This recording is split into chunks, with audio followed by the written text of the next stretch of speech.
Hello guys, আজকে অক্ষয় তৃতীয়ার দিন। তো সকাল সকাল আমি রেডি হয়ে গেছি, চলে যাব বাজারে। তো এই দেখো ব্যাগ নিয়ে নিয়েছি। আর আমাদের এখান থেকে বাজার বেশিক্ষণে দূরে না, মিনিট 5 লাগে হেঁটে যেতে। তো আমি হেঁটে হেঁটেই বাজারে চলে গেলাম।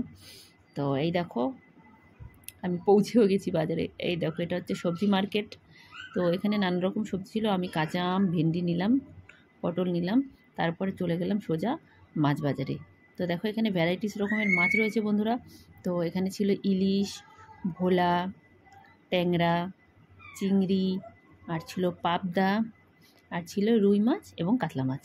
তো আমি কাতলা মাছটাই নিলাম। তোমরা কিন্তু কেউ আমার ভিডিওটা স্কিপ করবে না, পুরোটা দেখার চেষ্টা করবে। আর এখনও পর্যন্ত যারা আমাকে ফলো করনি, অবশ্যই আমার পেজটাকে একটু ফলো করে দেবে। আর ইউটিউব দিয়ে দেখলে অবশ্যই আমার চ্যানেলটাকে একটু সাবস্ক্রাইব করে দেবে। তোমাদের সাপোর্ট ছাড়া কিন্তু আমি একটু এগোতে পারবো না। তোমাদের সাপোর্ট আমার খুবই প্রয়োজন। তো দেখতে থাকো। তো আমি নিয়ে নিলাম কাতলা মাছ। তো বললাম দাদা মাছটা কাটো। তো যে মাছটা পছন্দ হলো ওটা কাটতে বললাম। আর আমি বললাম একটুখানি পেটির দিকে দেবে আর একটুখানি গাদার দিকে দেবে, কারণ পেটিটা ভাজা খুব ভালো লাগে।